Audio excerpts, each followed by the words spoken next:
في الفيديو ده هستكمل معاكم اختبارات الثبات من ضمن مجموعة من العربيات اللي انتوا اخترتوها، وهيكون على رأسها العربيات الفرنسية اللي طلبت مني كتير جدا. وبدون مقدمات كتير يلا نبتدي الفيديو. نخش في الموضوع على طول. نخش في الموضوع. أول عربية معانا هي فورد فوكس موديل 23. العربية دخلت أول مرة على سرعة 77، ومع إنها عربية هاتشباك ولكن الحقيقة فشلت في الاختبار وما قدرتش تحافظ على المسار بتاعها، وده غريب جدا لصغر حجم العربية. دايما كنت بقول إن عربيات الهاتشباك الاختبار ده بيبقى أسهل بالنسبة لها، ولكن هي نجحت على سرعة 76، ودي سرعة تعتبر جيدة جدا. العربية اللي معانا بعد كده سيات أرونا موديل 2020. دخلت الاختبار أول مرة على سرعة 81، ودي سرعة عالية جدا، ولكن الحقيقة إن هي قدرت فعلا إنها تعدي. والحقيقة ده ما كانش متوقع من الأرونا إطلاقا. كنت متوقع على الأقل إنها ممكن تعدي ولكن على سرعة أقل من كده. وبنشوف بالتصوير البطيء إن فعلا العربية الكنترول بتاعها عالي جدا، ومع إن في ميل في البدن أو بادي رول بس برضو العربية قدرت تعدي التراك. العربية اللي معانا بعد كده اوبل موكا موديل 2021. العربية دخلت أول مرة على سرعة 78، بس الحقيقة إن هي بهدلت الدنيا وخبطت في أكتر من قمع. بعد كده دخلت على سرعة 76 وقدرت تعدي، ودي سرعة جيدة جدا برضو. العربية اللي معانا بعد كده مازدا سي اكس 60 موديل 23. المازدا عملت نتائج كويسة، بس تعالوا نشوف العربية دي هتعمل ايه. في سرعة 78 لطشت يمين وشمال وخدت قمع تحتها كمان. العربية حجمها كبير وميلان البدن فيها او البادي رول عالي، فعلى السرعة دي ما نجحتش. بس تعالوا نشوف هتنجح على سرعة كام. دخلت على سرعة 77، وهي دي السرعة اللي نجحت عليها، ودي برضو سرعة جيدة جدا مقارنة بحجم العربية. نخش بعد كده بقى على حاجة أعلى شوية، ومعانا مرسيدس سي 300. العربية دخلت على سرعة 77، والحقيقة في اختبار مخيب للآمال 77 ما قدرتش تعديها. مع إن العربية لا هي عالية ولا كبيرة، ولكن البادي رول فيها واضح بشكل ملفت للنظر، والهاندلنج فيها كان بعافية شويتين، وده شيء مخيب الحقيقة من مرسيدس، لأن السرعة اللي نجحت عليها سرعة 73، ودي سرعة قليلة جدا.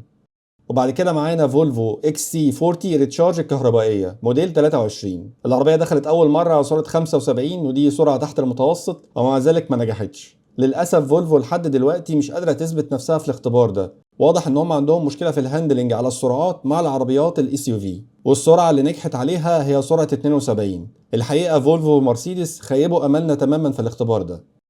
العربية اللي بعد كده هيونداي بايون موديل 21. هيونداي عملت نتائج كويسة لحد دلوقتي، والمرة دي العربية دخلت على سرعة 80 في ثقة زايدة، ولكن الثقة دي ما كانتش في محلها، والسرعة اللي قدرت تنجح عليها هي سرعة 75، وخرجت على سرعة 38، ودي سرعة تحت المتوسط.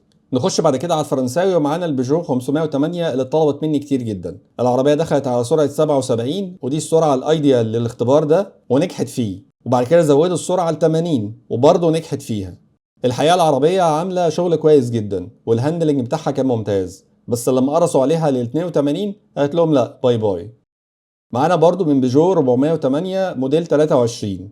العربية دخلت أول مرة على سرعة 73، ومع إن السرعة قليلة جدا ولكن كانت مرجحة رايحة يمين وشمال، هاندلنج في الشلاحات وبادي رول عالي. طيب هيقللوا السرعة إيه عن كده؟ قللوها ل 72، ودي برضو السرعة اللي نجحت عليها، ولكن نجحت بمنتهى الصعوبة. نيجي بعد كده للداتشيا داستر أو رينو داستر في بعض البلاد. والحقيقة إن العربية دي في الاختبارات اللي فاتت كانت المادة الخام للمرجحة. تعالوا نشوف بقى في موديل 23 هتعمل إيه. العربية دخلت على سرعة 76، وكانت بتتنطط أكنها ضربة كمية برشام مختلفة. لما وقفوا السواق وبيسألوه هو إيه اللي خلى العربية تتطوح بالشكل ده، هو أنت يا ابني ضارب حاجة؟ قال لهم لا والله أنا بطلت تعاطي وبقيت التجار بس الحمد لله. المهم العربية دخلت على سرعة 71 على أمل إنها تنجح المرة دي، ولكن برضو العربية بتتنطط بشكل غريب وخرجت على سرعة بطيئة جدا وهي سرعة 26. الحقيقة أقدر أقول بمنتهى الثقة إن الداستر هي المادة الخام للمراجيح، لأنها لحد دلوقتي مفيش ولا موديل قدروا يعالجوا فيه مشاكل الثبات بتاعتها. ولحد دلوقتي في الفرنساوي مفيش غير ال 508 هي العربية الوحيدة اللي قدرت تثبت نفسها.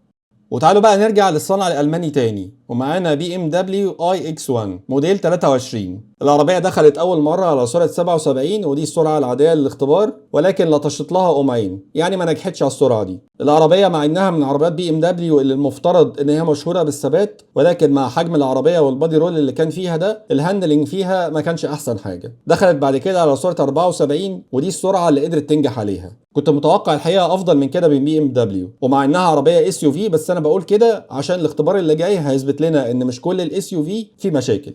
وبعد كده معانا اودي كيو 8.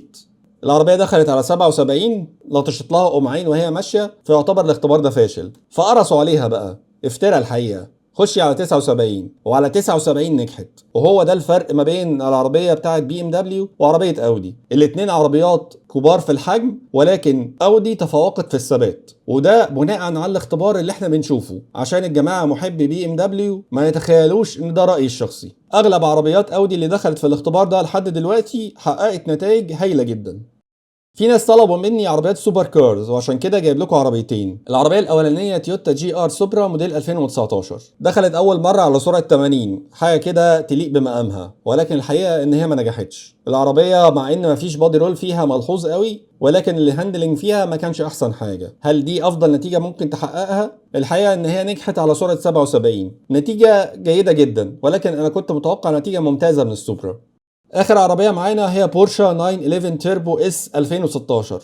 الحقيقه ان هي عربيه قديمه، ولكن زي ما احنا شايفين كده على سرعه 80 اول مره تخش نجحت بمنتهى البساطه. بورش ما نقدرش نتكلم عن الثبات فيها اطلاقا، عربيات بتقدم اداء خيالي. دخلوها بقى على سرعه 82. الحقيقه ان هي لطشت قمع وهي داخله، ولكن ده كان عيب سواق، لان العربيه كملت التراك بتاعها بدون اي مشكله، وعلى سرعه عاليه جدا قدرت تكمل الاختبار. حتى لو افترضنا ان هي فشلت على سرعه 82، فيكفيها ان هي نجحت على سرعه 80. وفي حاجه اخيره عايز اقولها، انه مش عشان موديل معين من براند معين فشل ان البراند كله فاشل. لا، في عربيات كتير جدا ممكن تفشل، ولكن عربيات تانية من نفس الصانع ممكن تأدي أداء خيالي، لأن مش كل العربيات قايمة على نفس الهندسة ونفس التكنولوجيا ونفس الاستثمارات. بكده نكون وصلنا لنهاية الاختبارات دي. حاولت فيها ان انا البي طلباتكم من حيث العربيات اللي انتوا عايزين تشوفوها، ولو في عربيات انا ما عرضتهاش المره دي اكتبوا لي ايه العربيات اللي محتاجين تشوفوها المره الجايه، وان شاء الله نبقى نعرضها.